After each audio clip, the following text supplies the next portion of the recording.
humano se comunica conmigo, el cuerpo humano, no el ser humano. La postura del paciente, ¿qué más? Los dolores. El dolor, ya, cómo camina, ¿qué otra cosa? Su rostro. La facie, perfecto, ¿qué otra cosa me pone? El color del paciente. Algunas lesiones superficiales, la posición, ¿cierto? Nosotros tenemos todas estas etapas que debemos realizar al momento de... espera un poquito. No sé por qué...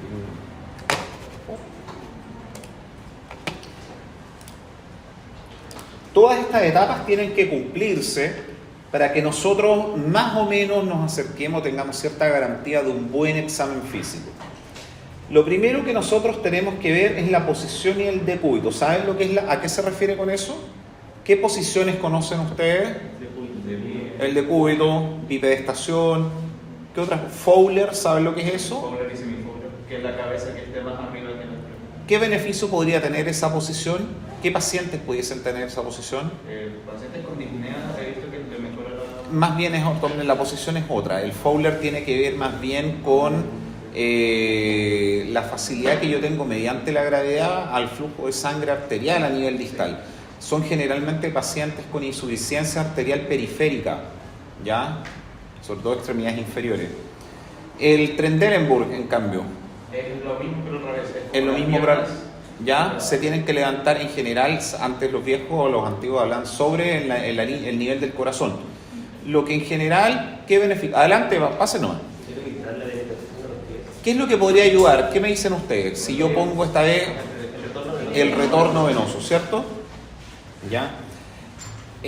Vamos a ver marcha, deambulación, las fases que ustedes comentaron recién, el examen mental, que es para ver en realidad conciencia, la constitución, el estado nutritivo, piel anexos, linfáticos, pulso. Aquí puse respiración y voy a tomar ese rol porque yo no me gusta hablar en medicina de examen físico y no respiración, porque ya lo aclaramos en la primera clase, ¿se acuerdan? Que la respiración nosotros no podemos evaluarla. Nosotros, ¿qué es lo que evaluamos? La ventilación, ¿ya? Temperatura y presión arterial. En cuanto al decúbito, nosotros una de las posiciones son las posturas antiálgicas o antálgicas. Si ustedes me preguntan a mí, yo prefiero que la describan como antiálgica, ¿ya? Posición que adopta el enfermo para evitar el dolor. ¿Conocen alguna? Si a alguien le duele la guata, viene un paciente y dice, ¡ay, mi abdomen! O sea, no decir mi abdomen, quizás tome otros términos, pero ¿usted qué posición tiene un paciente que tiene dolor abdominal? Se encorva, toma las manos a la altura del lugar donde le molesta, ¿cierto? Y trata de distribuir un poco. Perfecto. ¿Qué otra posición antiálgica conocen? Cuando duele la espalda se empiezan a estirar. Ya, perfecto. También evitan, ¿cierto?, la posición que involucre necesariamente estirar los músculos de la espalda o la compresión axial de los discos intervertebrales, ¿ya? O, obviamente, si un paciente se pega en una pierna, va a recoger la pierna y evitar la carga sobre esa pierna, con mayor razón si tiene una lesión más grave. A eso se llama posiciones antiálgicas, ¿ya? Orientan un montón si es que uno pone atención, sobre todo cuando el paciente recién llega. Por eso lo primero que uno observa es la posición del paciente al momento de entrar a la consulta o al box de urgencia, ¿ya? Nosotros tenemos que ver al paciente, antes lo saludamos por supuesto y nos acercamos al paciente y vemos cómo está el paciente, qué posición tiene, hacia qué lado está, ¿ya? La postura del paciente con enfermedad de Parkinson las vamos a ver ahora.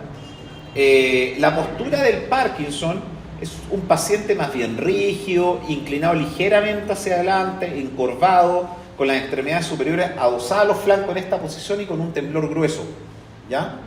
Esta es la posición, ¿ok? La posición de un paciente que tiene una hemiplegia, que significa cualquiera de los dos hemicuerpos, no para abajo, sino hacia los lados, es, con el hemicuerpo paralizado, su brazo se encuentra en contacto con el costado y el antebrazo y la mano, y están en semiflexión y pronación, la palma hacia abajo, ¿ya? Esto sobre todo pacientes que han recibido algún tipo de terapia equina que les permite la deambulación asistida o ayudada, tienden esta posición. Por supuesto que en el decúbito dorsal estos pacientes lo van a presentar en forma mucho más evidente, ¿ya? Y la pierna, por supuesto, permanece en extensión. La posición Fowler y la Trendelenburg, que ya la conversamos, y la posición ginecológica. La posición ginecológica es en decúbito dorsal, con piernas flectadas y separadas, facilita el examen ginecológico. La posición ginecológica también puede ayudar a la palpación de la próstata, es una de las alternativas que tiene el urólogo, el médico general o el cirujano para poder hacer el tacto rectal, ¿ya?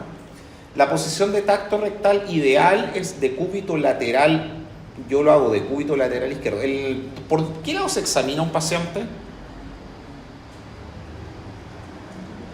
qué se refiere?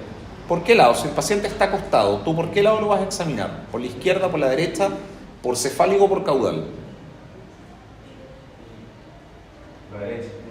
Se examina siempre por la derecha. Tiene algunas razones de importancia. Primero, por norma general, casi todas las patologías se describen en esa posición, ¿ya? Y te ayuda a entenderlo un poco mejor. Además, que el 90 y tanto % de los médicos... ¿Quién es zurdo acá?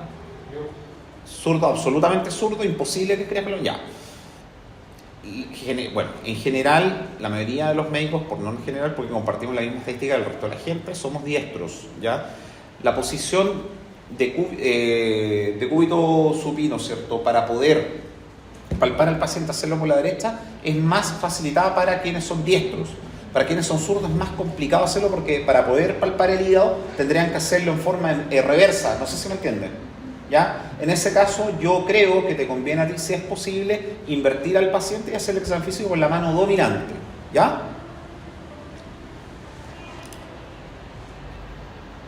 Entonces sería invertir al paciente, no que el médico cambie de lado. Es que lo que pasa por el volumen y el espacio que tú tienes cuando vas a trabajar, a veces la camilla está pegada a la pared. Entonces, mover la camilla, ¿cachai? Y darte un espacio como para tú poder ubicarte de tal forma que sea más fácil el examen físico para ti, porque eres zurdo, es más complicado. Es mejor girar al paciente solamente. ¿Ya? ¿Entendieron lo que dijimos recién? ¿O alguien quedó medio pilla? Sí, se pone así. ¿Ya? Para el otro lado. ¿Ok? Eso es todo. ¿Vale? Yo tengo una duda con Profesor. el decúbito que se va a utilizar. Cuando esté acostado, Sí, se ocupa decúbito supino. Supino. Mirando para arriba. Para hacer tacto rectal. No, para hacer tacto rectal. Decúbito lateral izquierdo con la pierna que toca la camilla estirada con la pierna superior en semiflexión. ¿Ya? Ya. Para mí es un poco más pudoroso hacerlo de esa forma. Es una posición menos ofensiva para el paciente y además uno puede cubrir, digamos, la zona glútea con una sabanilla, de tal forma que refuerza eso y además uno tiene siempre que tener la precaución de hacerlo en un recinto cerrado, ya solo con el paciente, de la forma más respetuosa posible. ¿Ok? Cuando hablamos del decúbito dorsal, ya, nosotros tenemos las siguientes zonas de contacto que vamos a escribir: talones, sacro, codos, omóplato, prefiero que le digan escápula y occipucio. ¿Por qué es importante conocer esta zona?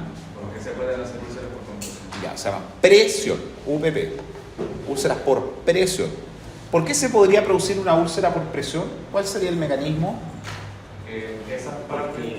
Realmente la descamación. Cuando están mucho tiempo así. No. Es que esas partes tienen menor cantidad de tejido graso que lo como que queda colchón. Entonces la porción ósea ejerce como una mayor. Tú hablas de distribución de fuerza, del vector fuerza, es una de las características, se explica de esa forma. Todos mírense el dorso de la mano izquierda, ¿ya? Justo entre el dedo índice y el dedo pulgar. Y esta zona se la van a presionar 10 segundos solamente. No se la van a presionar fuerte, o sea, es que nos hagan daño, si no quiero que hagamos un ejercicio. Vamos a ver una cuestión, un examen que se llama hiene capilar, pero lo vamos a ver en una zona que nos sirve para eso. Quiero que vean el efecto. ¿Ya? Retiran su dedo pulgar. Todo lo que ustedes van a ver es una zona directa de isquemia, que es la máxima presión que uno puede ejercer en esa zona. La necrosis por isquemia es la definición de infarto, ¿ya? Y son precisamente las definiciones que van en relación a las zonas que dejan de recibir irrigación producto de la compresión mantenida. El mecanismo fisiopatológico de la UPP es la isquemia. ¿Ya? ¿Dudas? ¿Quién no entendió eso? ¿Cuál es tu duda? La explicación que dio. Ya. La definición de infarto es necrosis por isquemia. Todo tejido que muere, no producto de un trauma, sino que la noxa expresamente la ausencia de irrigación, se llama, la consecuencia lógica de ese evento se llama infarto. Si tú constantemente estás presionando un tejido, el primer tejido que se va a ver afectado en la UPP, ¿cuál va a ser?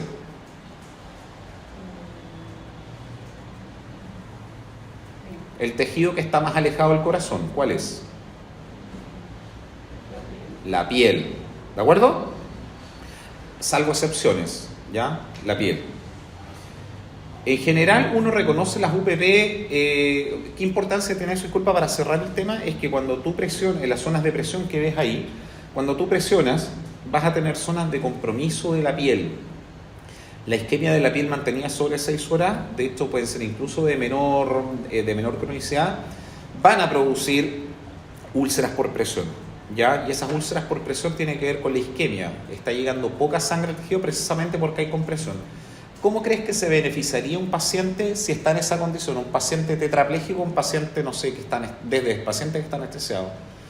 ¿Cómo crees que podríamos evitar eso? El cambio de posición, la movilización de estos pacientes, el uso de colchón antiescara. ¿Ya? Bien. Las UPP tienen, de acuerdo a las características y sobre todo al compromiso, tienen 5 estadios. El primero es aquel que afecta solo la piel, el segundo es el que afecta piel y tejido subcutáneo, el tipo 3 que afecta piel, tejido subcutáneo y fascia, el tipo 4 que afecta piel, tejido subcutáneo, fascia, músculo y por supuesto hueso en esa zona que se observa hasta el hueso. El 4 afecta fascia y músculo, el tercero afecta fascia, músculo y el cuarto afecta hasta el hueso. ¿Ya? Hagan esa diferencia. Y el 5 es aquel que afecta a todos los demás, pero logra una cavitación. O sea, tiene una cobertura de piel que se ha podido defender, pero tiene isquemia de los tejidos que están en el interior y ha producido una cavitación. ¿Ya? Es como si tuvieras un hoyo cubierto por piel. Esa es la tipo 5. ¿Ya? No sé si entendí bien. La úlcera por presión se desarrolla por la isquemia que pasa por la presión. Por la presión mantenida en la zona. ¿Ya? ¿Qué pasa con la marcha y la vapulación? Se refiere a la forma como el paciente camina. Ya lo normal es hacerlo de forma activa, ¿cierto? Con control de los movimientos, la coordinación, etc. En estos trastornos de la marcha, lo que nosotros debemos, o a qué podríamos nosotros relacionarlo, es al dolor, ya que es lo que vimos al principio de la clase, problemas articulares que impidan que el paciente pueda flectar la rodilla, flectar el torso, movilizar sus caderas, etc. Debilidad muscular o falta del control en el movimiento, que es una causa más bien cerebral o cerebelosa. Ejemplo de ello, necesito que se aprendan esta tabla. Existe la marcha atáxica, ya que tiene que ver con difusión cerebelosa y tiene esas características.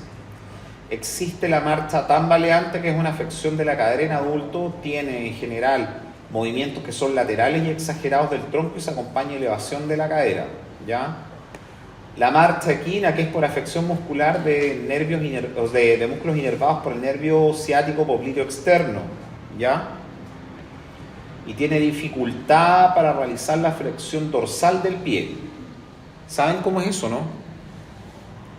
El ciático popliteo externo tiene el pie caído, significa que tiene alteración de la inervación de los músculos anteriores, sobre todo el del anterior. Tiene el pie de esta forma, es como si no pudiese levantar el pie, lo arrastra. ¿Ya? ¿Alguien no entiende eso? ¿Alguien entendieron bien a qué me refiero? Dijo que el pie estaba así, es que no veo. Así, disculpa. Y si lo arrastra, ¿cómo lo hace para poder seguir caminando? Tienes que levantarlo. La posición de un pie, porque cuando nosotros caminamos, lo que nosotros hacemos, y no pensamos en hacerlo, nosotros avanzamos y levantamos la punta del pie para apoyar el talón, la base del primero y avanzar por el siguiente, ¿cierto? Y esto lo mantenemos en equilibrio. Yo no necesito ver, yo puedo caminar, debería ser capaz de caminar con los ojos cerrados, girar y poder seguir haciendo el evento, ¿sí? Cuando tengo un paciente con una alteración sobre todo por la denervación o la afección de los músculos anteriores de la pierna, lo que yo no voy a poder hacer va a ser levantar el pie. Entonces la posición que tiene el paciente precisamente para no arrastrarlo es esto. ¿De acuerdo? Ya.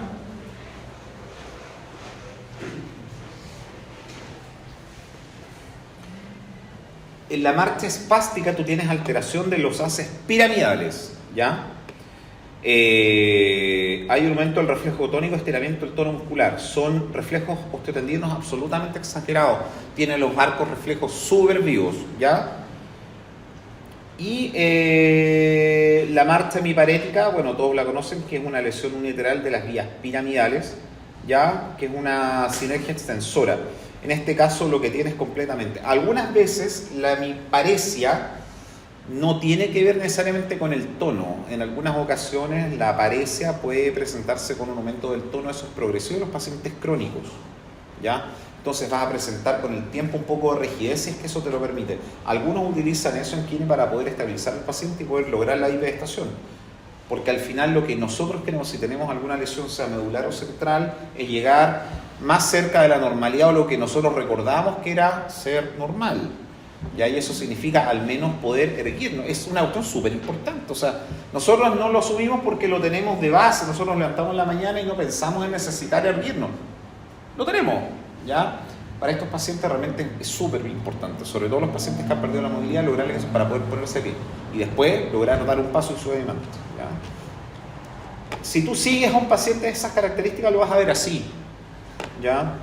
El paciente normal, casi izquierda, derecha, izquierda, derecha, izquierda. El paciente con la paresia espástica de hacer pasos cortos y de poca extensión. El de la ataxia cerebelosa, que va a ser pacientes que van a curvar su trayecto, es una cosa así. Cuando yo voy a cruzar la calle y voy pensando en cruzar la calle para poner el primer pie, sobre todo en el paso de cebra, el cálculo de velocidad que se hace del auto que viene a continuación y que viene eventualmente para poder evitarlo, no lo hace el cerebro, lo hace el cerebelo, ¿ya? Primero, el cálculo fino, ¿ok? Entonces, ¿qué es lo que pasa? Cuando tú tienes una ataxia cerebelosa, lo que pasa es que el cerebro no puede hacer el cálculo fino y eso afecta a otras vías. Entonces, lo que va a hacer el paciente es una cosa así. Tengo que forzar el freno porque me estaba yendo hacia un lado y ahora voy a empezar hacia el otro lado. Paro inmediatamente a la izquierda, pero lo que yo quiero es seguir derecho. Y en el esfuerzo del tambaleo yo voy a tener este tipo de marcha. Es una marcha torpe hasta que freno, y freno sucesivamente. ¿Ok? Ya.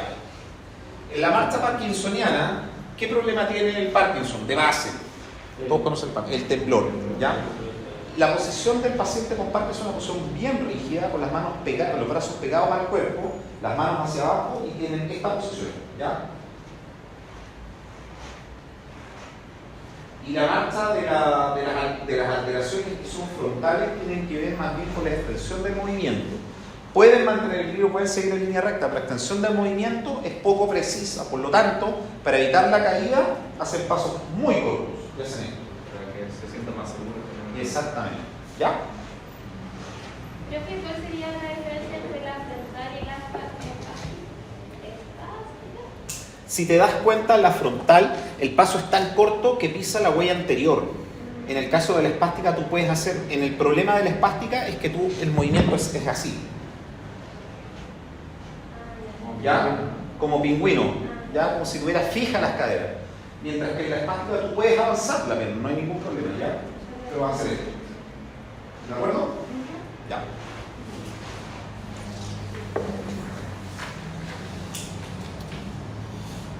Facie se refiere al aspecto, expresión de la cara, ¿ya?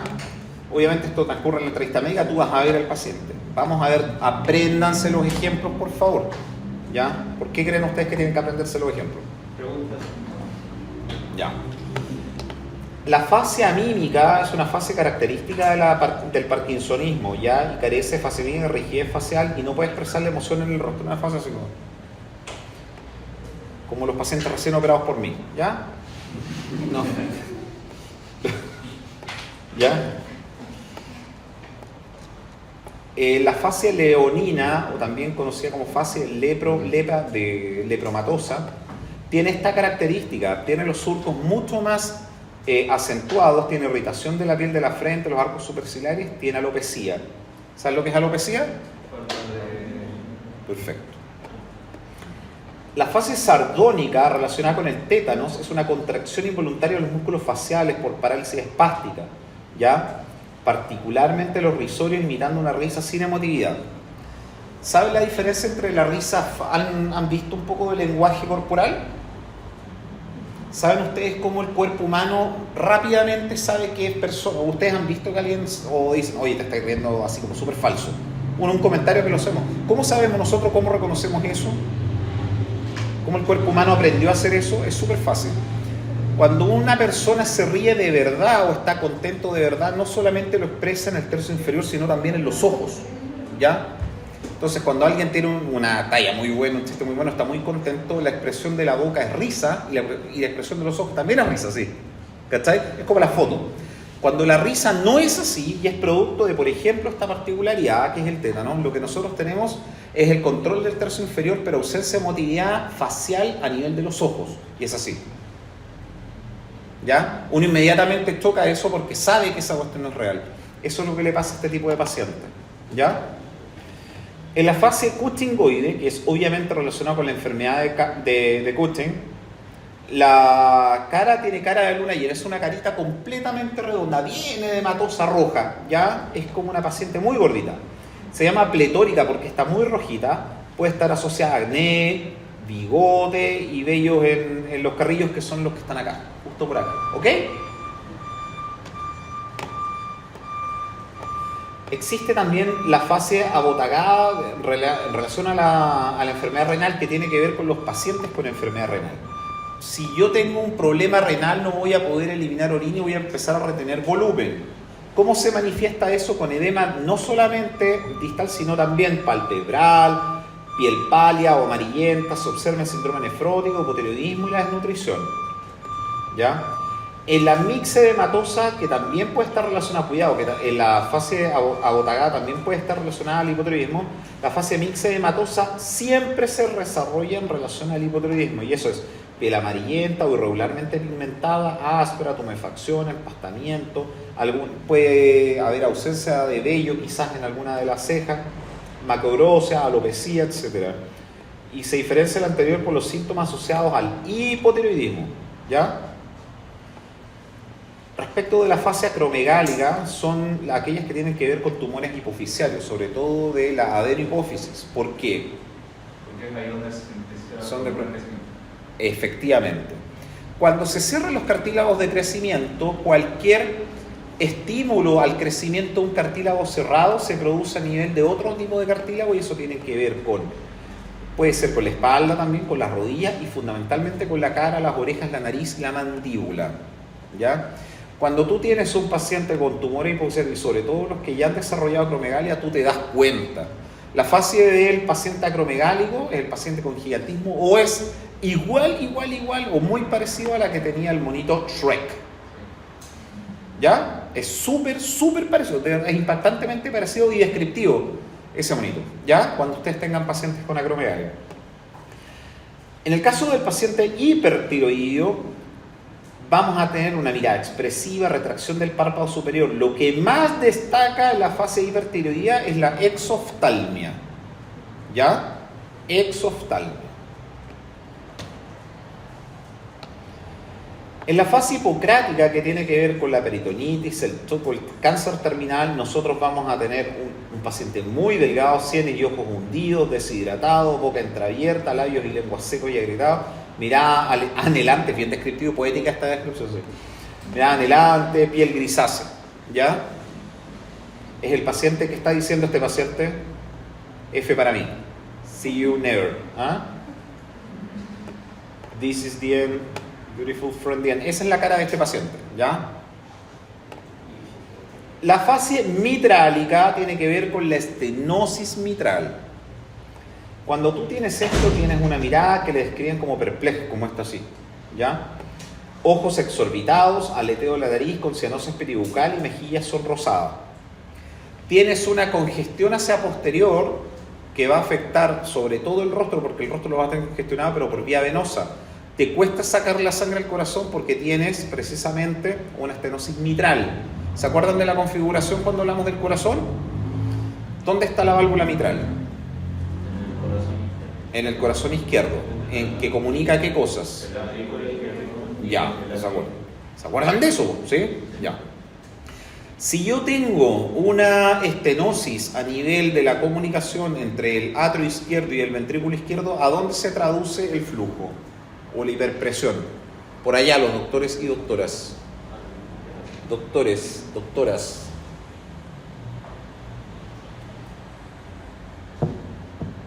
¿Para dónde se traduce el flujo? ¿Para dónde aumenta la presión? ¿Se acuerdan? Doctores, la mecánica cardíaca es fundamental para esta cuestión. Recuerden que se lo tienen que recontra saber y aprender. Debería aumentar la parte de como la arteria pulmonar que va conectando hacia el atrio izquierdo. ¿La arteria pulmonar va al atrio izquierdo? La vena Ya. pulmonar. ¿Cuántas venas pulmonares? 4, 2 por lado, ¿cierto? Sí. Ya. Pero eso termina afectando ¿a qué cosa? O sea que la parte literalmente venosa se acumule más, ¿o no? ¿Pero de dónde? Si yo empiezo a tirar todo para atrás, ¿a dónde voy a afectar? Finalmente voy a afectar al ventrículo derecho, y el ventrículo derecho está recibiendo sangre ¿de dónde? Del atrio derecho. ¿Qué es lo que llega al atrio derecho? Todas Las cavas. Las cavas, la superior y la cava inferior, Sí. ¿ya? Eso es Y la cava superior está recibiendo sangre ¿de dónde? sistémica. No, de la parte superior. la cava superior. Sí, de la parte superior. Por eso la congestión o la hiperpresión producida por una estenosis mitral puede afectar y sonrojar la cara. Si se los preguntan en el examen, sobre todo en fisiopatología, deben responder eso. Entonces, como más que algo específicamente de la No parte es porque izquierda, sí, ¿me entienden? Todo tiene una razón. Cada vez que ustedes aprendan un signo, un síntoma, tienen que buscar la fisiopatología. No es porque sí, porque si alguien les pregunta a usted y no entiendo, ¿me podía explicar? Usted que le va a decir, es que porque sí. La fisiopato es fundamental para esto, sobre todo en el año en que están, ¿ya? Profesor, explícame una consulta. Cierto que si empezamos con estenosis mitral se va a empezar a acumular todo de natrio, va a pasar por venas pulmonares, llega al pulmón, pero no afecta al pulmón primero. Eventualmente, por supuesto que sí. ¿Sí? Sí, por supuesto. Y eso no se manifiesta más o menos, por ejemplo, en el aleteo de la nariz. La congestión pulmonar sí va a disminuir la capacidad del pulmón de hacer la ventilación. Sí, ¿Sí? sí, claro. Y eventualmente eso va a terminar por llegar al corazón derecho. Sí. Y eso es lo que se refiere con una... Sí. Ah, ya entendí. La fase lúpica relacionada al LES o al lupus eritematoso sistémico tiene como característica el eritema en alas de mariposa. El lupus eritematoso sistémico reacciona con la luz ultravioleta, es decir, todo paciente con lupus, sobre todo que está activo, tiene que alejarse del sol, ya debe alejarse de las ventanas y protegerlo. La fase disneica, sobre todo relacionada a la cianosis y a la enfermedad pulmonar obstructiva crónica, tiene características como cianosis peribucal y de lóbulos auriculares, palidez del resto de la fase, boca abierta para facilitar la entrada del aire, el paciente que se está ahogando. Y para finalizar, las últimas 4 que deben saber es la fase bultosa o síndrome febriles, es cuando tienes una cara hinchada, levemente congestionada, eritematosa, cuando estás resfriado y estás progresando a una enfermedad un poco más compleja. La pletórica tiene que ver con una cara congestiva, rubicundo, plúrico, bla, bla, bla, y tiene que ver con, en general, con poliglobulia. ¿Ya? La policitemia puede ser facticia, reactiva o vera. La policitemia vera es una condición propia de la producción y aumento de la concentración de glóbulos rojos producto de la maduración excesiva a nivel de la médula ósea. Policitemia vera. Policitemia facticia, que el paciente que se deshidrata, porque cuando yo hago el hemograma, ¿qué me está diciendo? ¿Número o concentración? Concentración. Ya, si yo disminuyo el plasma, entonces voy a tener más concentración, pero tengo más glóbulos rojos. No. ¿Ya? ¿Entienden? Sí. Ya. Y en la policitemia reactiva, ¿dónde voy a tener policitemia reactiva?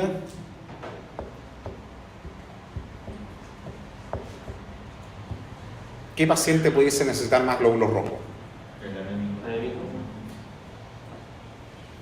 Anémico. Bueno, el anémico no los produce, tendría que no puede presenciar, si está anémico no tiene más glóbulos rojos. Los va a necesitar. Me refiero a qué paciente en forma natural que no tiene hemorragia necesita más glóbulos rojos. Y los presenta con hematocrito sobre 51. Y eso es fisiológico. los pacientes que viven en altura geográfica. ¿Ya? Bien, doctora.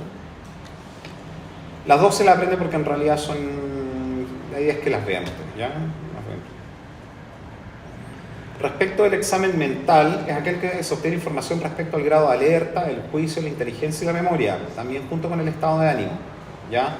Se lo a nivel cultural, de acuerdo al nivel cultural. ¿Se acuerdan que nosotros hablamos de entender el nivel cultural de la persona y utilizar términos que el paciente comprenda, porque si no, no se logra una relación médico-paciente y la información que usted va a obtener va a ser mala en cantidad y en calidad, ¿ya? Nosotros también, si un paciente le viene y dice, me duele la guata, no decir que pasa Sí, la sí, guata. sí, absolutamente. Yo comparto esa aproximación, ¿ya? No significa que uno rechace todo lo que aprendió en la nomenclatura, pero no tiene que obligar al paciente a que hable como uno. Basta yo entender lo que me está diciendo el paciente, porque si yo me pongo a discutir con el paciente, va a perder el paciente y voy a perder yo, ¿ya? El nivel de conciencia. Hablan del compromiso cuantitativo de la conciencia o nivel de alerta o la capacidad de identificarse a sí mismo. ¿Cómo lo voy a ver yo? Puedo verlo tanto en el contenido como en el nivel, como confusión, delirio, cuando tengo alucinaciones, alteración vegetativa, conductas autoheteroagresivas. Y en los niveles, cuando hablo de obnubilación, que es disminución leve, moderada del estado de alerta, el estupor, cuando el paciente despierta ante estímulos intensos, sobre todo los provocados por el dolor o el ruido muy fuerte, y volviendo a la situación previa al ser los estímulos, coma, que es pérdida de toda función cortical. Existe el coma superficial, que es la reacción al despertar y la orientación ante estímulos sonoros o lumínicos sin respuesta verbal, y el coma profundo, donde no hay respuesta al dolor o es incompleta. ¿Qué es esto que tengo acá? La escala de Glasgow. ¿Cuál es el puntaje máximo de la escala de Glasgow? En coro, 15. Respecto de la constitución y el estado nutritivo del paciente, en general, nosotros vamos a tratar de llevarlos a estas tres características. El mesomorfo o el atlético, el ectomorfo, el asténico o el ectosónico, que en realidad es de contextura delgada y extremidades largas, y el endomorfo pígneo, predomina la talla corta y el sobrepeso. Ectomorfo, alto y largo. El mesomorfo, de estatura normal y atlético, y el endomorfo, mucho más fuerte, más ancho y más bajo. ¿Ya? Esta es un rectángulo, este es un triángulo y este es un cuadrado. ¿Ok? Hasta ahora que ya llevamos la mitad, ¿alguien tiene alguna duda? ¿Quiere volver a alguna diapositiva o están bien? La anterior es en estado nutricional y constitucional. ¿Solo porque vamos a ver esas tres y no hay como otro tipo? No. Estas son referenciales. Nosotros siempre vamos a viajar entre los grises. Es decir, yo conozco el blanco, conozco el negro, pero casi todos los pacientes van a estar por aquí o por acá. Es muy raro que el paciente salga de aquí o salga de acá. Casi todos están en una distribución gaussiana. ¿Han hecho alguna vez una campana de Gauss en estadística? ¿Saben de qué se trata? Sí. Ya, que está todo en la mayor concentración de todo lo que está en el centro y los extremos son lo más improbable que ocurra, ¿sí? Entonces nosotros nos vamos a encontrar como por acá. La verdad es que en Chile nos vamos a encontrar por acá, más por acá probablemente, ¿ya? Pero se entiende el concepto, ¿sí? ¿Alguien quedó con dudas, doctor? Con el nivel de conciencia. Nivel de conciencia, volvamos al Glasgow. Antes de Glasgow. ¿Qué quieres saber? Si la decorticación y desaceleración entran en esa categoría de nivel de... ¿En cuál? En la parte de coma, esa categoría. No, porque la decorticación y la descerebración están hablando de una situación puntual, específica, orgánica. La decorticación y la descerebración tú lo vas a evidenciar mediante esto. Esta es la respuesta a eso. Ah, ya. ¿Ya? Tú estás viendo cómo el cuerpo dice estoy descerebrado, estoy decorticado. ¿Ya? Recuerda que estamos viendo cómo el cuerpo nos habla a nosotros. ¿Ya? En piel y anexo. La piel es el órgano más grande del cuerpo, ¿cierto? Cubre toda la superficie corporal y al examinarla se evalúa los siguientes aspectos: el color, la humedad, la untuosidad, el turgor, la elasticidad, la temperatura, el tipo de lesiones son primarias o secundarias y los anexos son pelos, uñas, ¿ya? ¿Qué tipo de lesiones primarias vamos a encontrar? La mácula, que significa mancha, o el parche, que es una mácula más grande, de 1 centímetro. La pápula, que es la lesión solevantada, y la placa, que es una pápula de más de 1 centímetro. Easy way. El nódulo, que es una masa localizada, pero ahora en la dermis, porque las anteriores eran lo que se hacen epidermis, ¿ya? Y el tumor, que es un nódulo mucho más grande, ¿ya? Mientras que las lesiones secundarias son aquellas que se escriben a continuación. La escama, que es una placa fina y pequeña de epitelio córneo, ¿ya? La pústula, que es una lesión elevada bien delimitada, llena de pus. La costra, que es la masa exudativa formada por sangre, escamas, bla, bla, bla. Y la úlcera, que es lo que acabamos de ver antes hablando de UPP, ¿cierto? Que es la erosión de la dermis y la epidermis con bordes claramente definidos. Existen entonces lesiones primarias y lesiones secundarias. ¿Capit? El sistema linfático lo vamos a ver un poco más rápido. El cuerpo humano posee sistema linfático en todas partes, excepto... La cabeza. No. El cerebro. Ya. Sí. Ok. ¿Ya? ¿Por qué nos puede ayudar el sistema linfático? Bueno, me refiero a qué nos puede orientar el sistema linfático. ¿Para qué creen ustedes que nos pudiesen...? Si tiene alguna infección puede ese lugar cerca. Ya. ¿Cómo reacciona el sistema linfático, doctores? Por acá. Si yo tengo una infección en la lengua, ¿el sistema linfático qué va a decir? ¿Cómo me va a hablar a mí? Perfecto, voy a tener una orientación. Recuerden que nosotros tenemos niveles o sectores que tienen que recibir la linfa de ese tipo que está drenando a esos lugares y nosotros vamos a hablar de niveles ganglionares. Esos niveles tienen que ser respetados. Algunas veces por alguna excepción se los saltan, pero en general nosotros tenemos esos niveles y esos niveles a nosotros nos ayudan a reconocer al paciente y sobre todo las patologías que están asociadas. ¿Para qué otra cosa? Que es súper importante estudiar. ¿Qué otras enfermedades pudiesen respetar los niveles ganglionares y orientarnos? Sobre todo para el tratamiento. El cáncer, ¿ya? Todos los cánceres, ¿ok? Y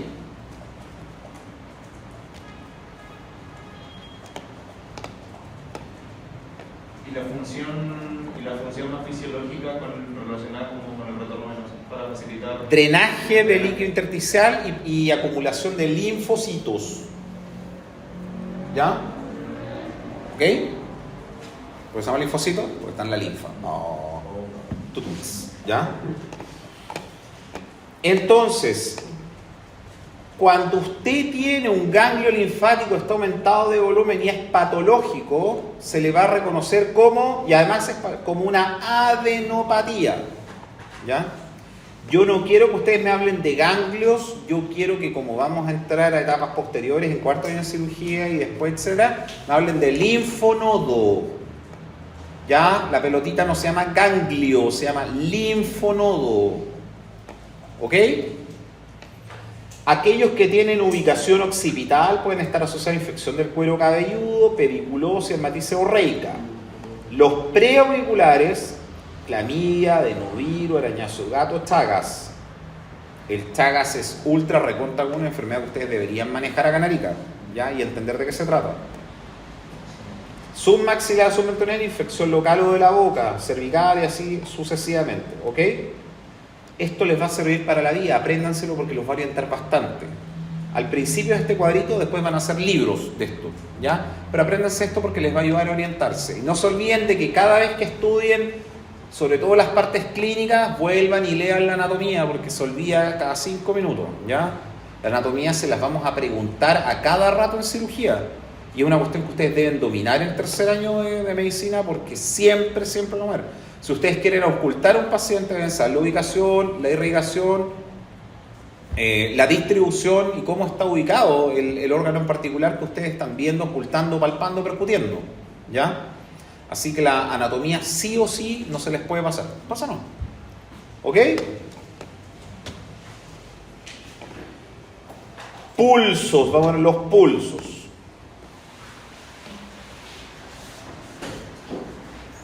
Los pulsos palpables que nosotros vamos a reconocer son generalmente los que pasan a describir, que son el carotidio, el axilar, el braquial, el radial, el femoral, el popliteo, el pedio y el tibial posterior.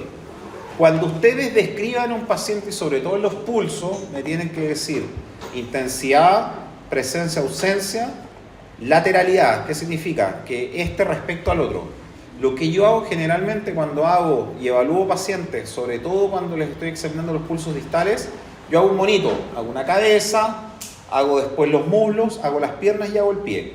Y describo entre 0 y 3X y 3 cruces, la presencia o ausencia de estos pulsos. Eso me ayuda a entender mejor si es que el paciente presenta o no los pulsos donde yo los estoy buscando. Eso sobre todo relacionado a patologías vasculares, ¿ya? Por supuesto que cuando ustedes estudien el resto del cuerpo humano, ustedes también deberían mencionarlo, ¿ok? Por norma general, los pulsos se tienen que palpar con 2 dedos, y los 2 dedos que lo ubican son el dedo índice y el dedo medio de la mano dominante, ¿ya? Para buscar el pulso carotídeo, usted lo va a buscar en la línea anterior de la cabeza del esternocleidomastoideo, entrar 1 centímetro, ¿ya? Bien. Va a haber frecuencia, presencia, ausencia, frecuencia, intensidad, frémito, soplo. El soplo no lo va a haber, pero el frémito sí. ¿Sabes lo que es el frémito? La vibración. Frémito. Palabra esdrújula terminada en vocal, tiene tilde en la primera. Frémito. ¿Ya? Yo soy un ortográfico nazi, así que necesito que no se equivoquen, por favor, y escriban bien, ¿ya? Frémito. Frémito. ¿Ya? ¿Qué cosa? Frémito. F-R-E-M-I-T-O, frémito. Usted, profesor, colocó la lateralidad y luego que la simetría, ¿no? Sí, si tú quieres llevarlo a ese concepto, entendiste de qué se trata. Eso es, ¿ya? O sea, yo estoy comparando. El pulso axilar yo lo voy a buscar en la cara medial del... ¿Sabes lo que es la diferencia entre brazo, antebrazo y miembro superior?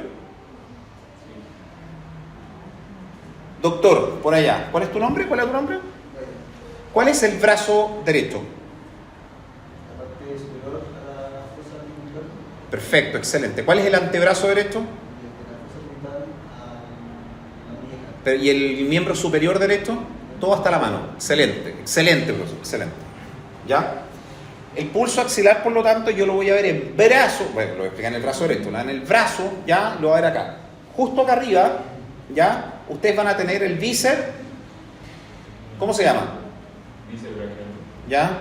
Doctor, está muy guatón, no se nota. Ya, pero imagínense que aquí hay un músculo, ¿ya? Se llama bíceps braquial. Justo por debajo de la línea van a encontrar una parte de rechazo. Justo ahí ustedes lo van a palpar. ¿Cómo se palpan los pulsos? Profesor, siéntate ahí. Miren.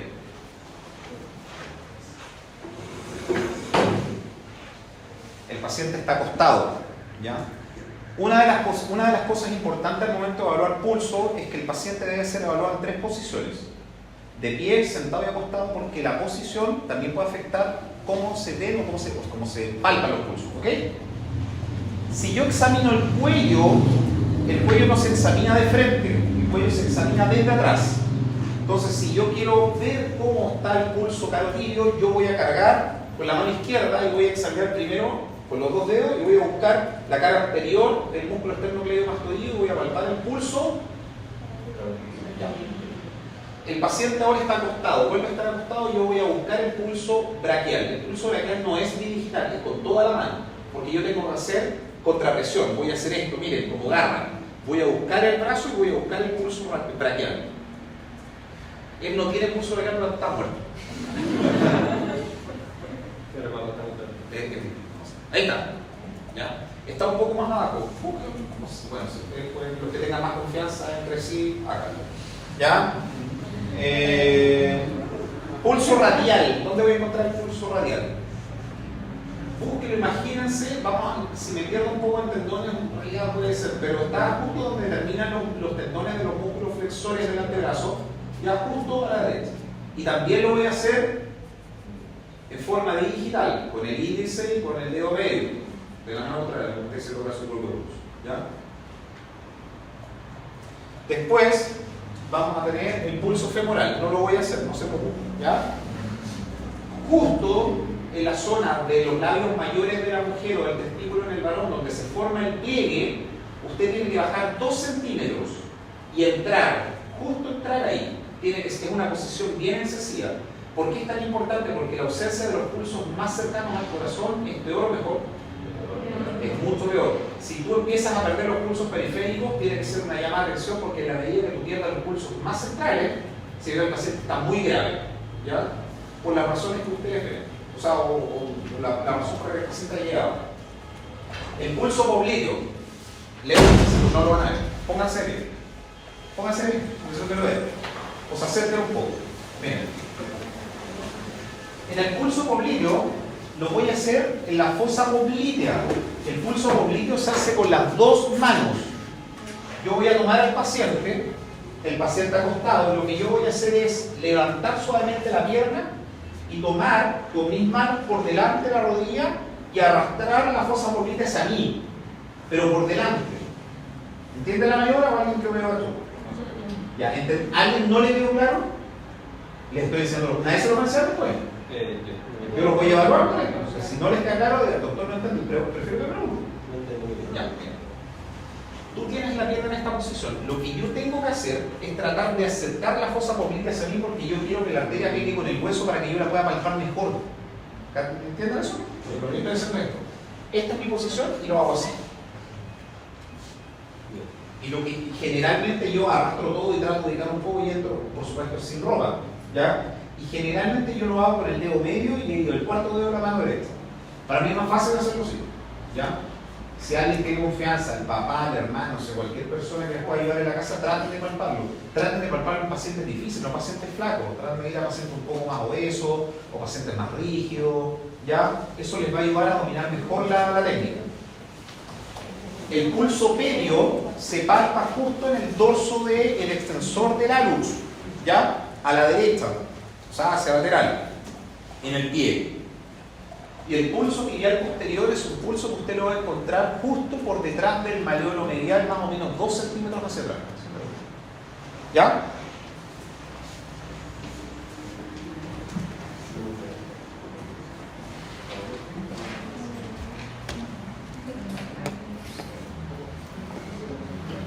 Profesor, hay un pulso que no aparece ahí. ¿Cuál? Que el temporal superficial. ¿Eso no se utiliza mucho? Nunca en mi vida había escuchado el pulso temporal. El temporal, te entendí el femoral. El temporal sí. Perdón. El pulso temporal sí se puede palpar. El pulso temporal, ustedes de esto lo pueden palpar ahora. En general, por ser una zona más o menos de 1 centímetro de exposición, yo lo hago con un solo dedo. ¿Ya? Miren. Ponte de lado. Cuando ustedes vayan a buscar, lo que tienen que ver es la arteria temporal superficial, y ustedes la van a encontrar acá. Van a ir sobre el hélice de la oreja central, en la parte superior, y van a ir buscándolo a poco.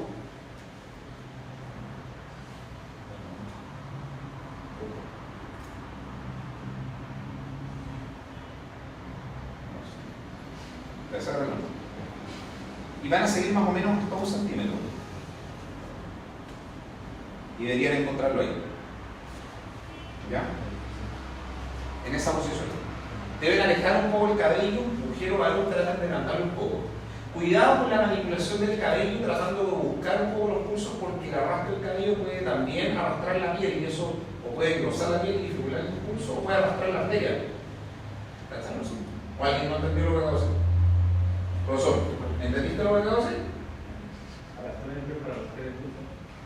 Pero ¿entiendes a lo que me refiero cuando digo que si tú arrastras la piel puedes arrastrar la arteria también? Porque si tú estás...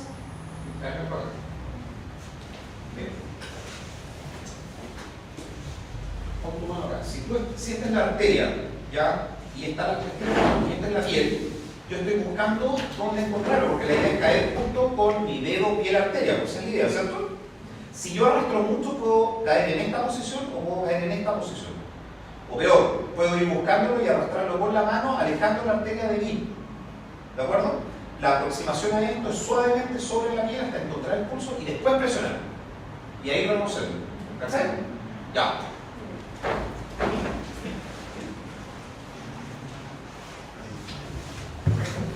¿Cómo se llama el pulso que está a la izquierda? Ya, muy fuerte. ¿Cómo se llama? ¿Cómo se llama este? ¿Cómo se llama ese? ¿Y ese? Ya. Así quiero que describan los pulsos en el paciente. ¿Ya?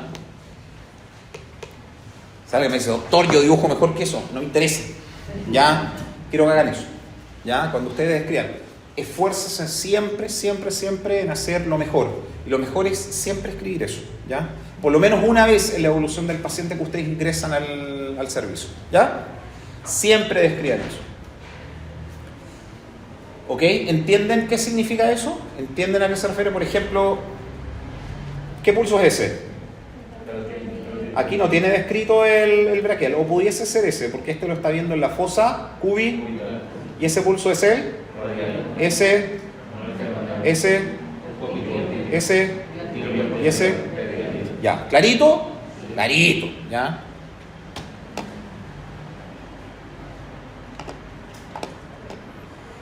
Lamento mucho no poder explicarles cada uno por separado porque no saco nada que ustedes los lean si no ven de qué se trata. Pero hay algunos videos que se pueden encontrar en internet que le explican uno por uno según las ondas de pulso. ¿Ya? Yo que se los recomiendo que los busquen y los lean. Sobre todo para entender la diferencia entre el Magnus, el pulso de amplitud aumentada, el pulso Zeller, que es el corto y de rápida frecuencia, el Pardus, que es más lento pequeño, el Tardus o meseta o anacrónico, el Diferens, el dicroto, el alternante, el bigeminado, el de Kussmaul paradójico y el filiforme. La definición de cada uno lo van a encontrar acá y dónde lo van a observar en general es en esto. Este cuadro aparece más explicado todavía en el Goethe. ¿Alguien tiene ese libro? ¿Todos tienen acceso a ese libro? A nadie le falta, díganmelo porque yo se los puedo pasar en PDF. ¿Qué dicen? No, mentira. No, si se los puedo pasar en PDF, ¿ya? ¿Por qué no me dijeron eso? Yo lo saco a la biblioteca, pero lo prestan por un día no. Y hay como 3 ejemplares. Mentira que no saben buscar en PDF así. ¿Ah? ¿Qué edición tiene? No, la voy a buscar, no me acuerdo. No, la 1 así. Yo encontré 5 páginas. Yo encontré el PDF en la tercera, pero ¿Ah? yo encontré en el PDF en la tercera y ese lo descargué y lo imprimí, pero el cuarta no lo encontré por ningún lado. Un PDF. Ya, voy a buscar la info y cuestión que tenga, se los voy a pasar. Ya, para que lo puedan leer. Sobre todo porque entiendo que fotocopiar primero es latero y además que puede ser súper caro hacerlo. ¿Ya? Comprar el libro es más caro todavía. Y si no puedes ir a Tacna, es re complicado ir a las editoriales y comprarse. Lo entiendo, si no, no lo sé. ¿Ya?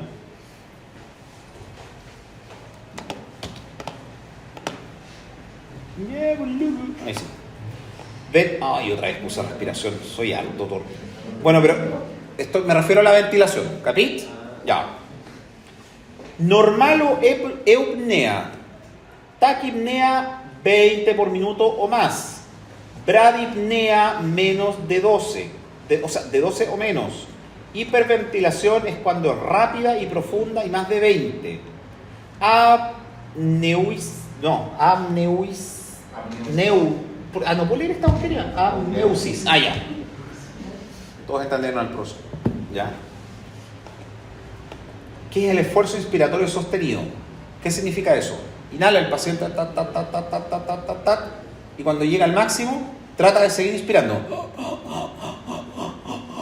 Eso, ¿ya? La ventilación de Cheyne-Stokes es neurológico y tiene patrones alternos profundos y separados por periodos breves de apnea. Ejemplo. Lo voy a tratar de evitar, no se haga reír, pero es una cosa así. Más o menos siempre son 4 o 5. Entonces el paciente va a estar sentado con esta alteración neurológica y hace así.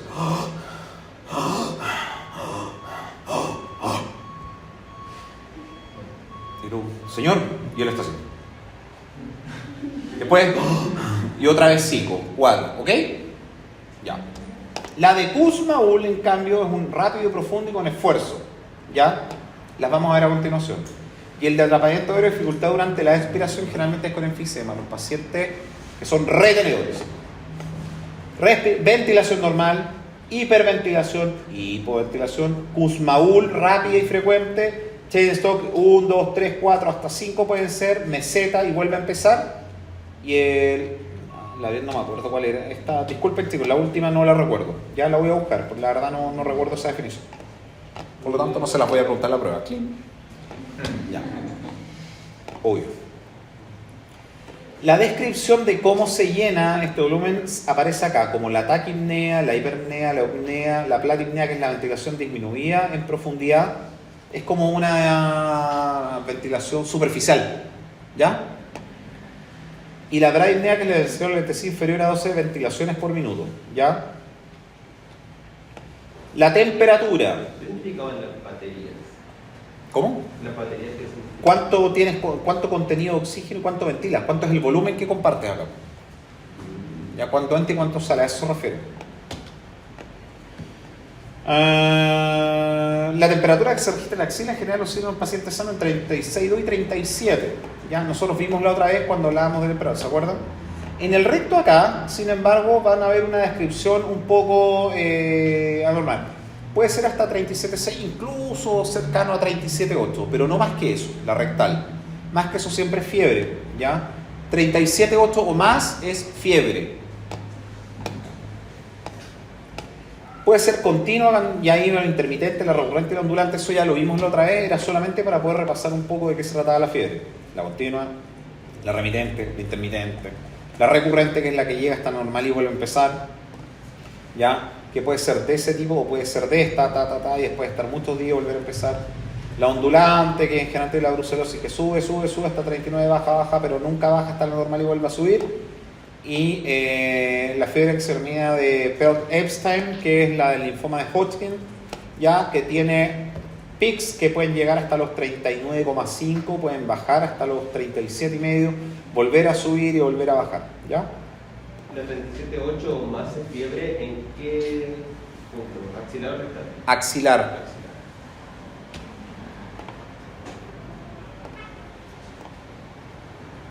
Y respecto a la presión arterial, obviamente depende de los siguientes factores: el débito sistólico, la distensibilidad de la aorta y las grandes arterias, o sea, la resistencia, después la resistencia vascular periférica y la volemia. Cualquiera de estas alteraciones o puede aumentar la presión arterial o la puede disminuir, ¿ya? ¿Ustedes tienen práctico para aprender a tomar la presión? Sí. Ya. Pongan harta atención, sobre todo a los ruidos de Kolkov y toda esa cuestión, porque es súper importante que ustedes aprendan a tomar la presión. Entiendan en qué momento se vence la resistencia exterior del manguito y ustedes van a saber cuál es la presión sistólica y después cuando la presión diastólica. Cuando ustedes hacen esto, es súper bonito porque es un examen súper semiológico, vale la redundancia de la clase, que tiene relación exclusivamente con cómo tú vas sintiendo la mecánica de flujo. Porque primero va a haber turbulencia, después van a haber pic de sonoridad y después ausencia completa de flujo, ¿ya? A medida, mira, si ustedes lo hacen 10 veces, van a entender completamente lo que estoy diciendo, no se les va a olvidar, ¿ya? Así que ojalá vayan, no se pierdan esto, porque es súper, súper importante. No puede haber un médico que le pregunte, no, se tomó la presión arterial, y usted, no fui a la clase, no fui. ¿Ya? Todos tienen como obligación que ir a aprender, vean, aprovechen los prácticos, que son lo más importante para nosotros, ¿ya? En general, sistólica y diastólica. La normal es entre 130 y la diastólica menor de 85. Normal alta hasta 139. Y después viene la hipertensión. Estadio 1 hasta 159, 179 el 2, 209 el 3, igual o mayor a 210 el estadio 4. Y la diastólica menor de 85, ¿ok? Profesor, he visto que en otra bibliografía parece que es de 80 a 120. ¿Ah? La normal. ¿Cuál? La normal se debería mantener 120, la diastólica debe ser 80. Yes. Hace 2 años la AHA, que es la American Heart Association, bajó aproximadamente 9 a 10 milímetros de mercurio la presión arterial sistólica y la diastólica, y quedó entre 120 y 80. Ese cuadrito, como yo todavía no tengo acceso tan bacana, sobre todo las últimas publicaciones no lo tengo, pero tomen en consideración esto hasta que yo no les pruebe lo contrario con el nuevo cuadrito, ¿ok?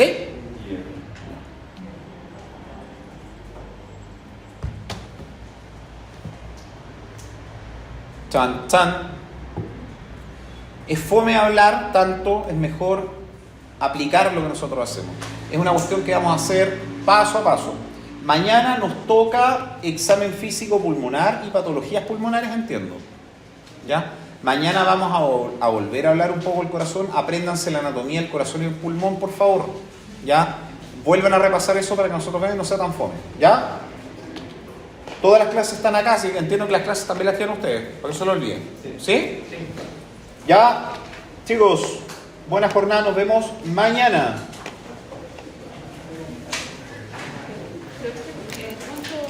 Mañana 2 clases, chicos. Yo lo solicité, les pido 1000 disculpas, perdona, porque el jueves tengo reunión de departamento. Y es una reunión súper importante porque es para ver las ayudantías. ¿Ya? Voy a pelear para modificar el reglamento de tal manera que las ayudantías duren 1 año y no 6 meses, lo que multiplica por 2 la ayudantía. Pulento, ¿no? Ya. ¿Cuánto tiempo dura la temperatura normal? ¿Perdón? ¿Cuánto era la normal? O sea, pero la cambiada, no la que fue acá. 120-80.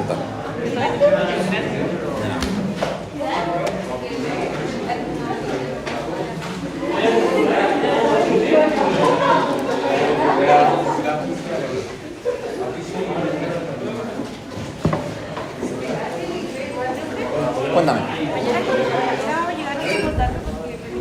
Llévate las hojas al tiro.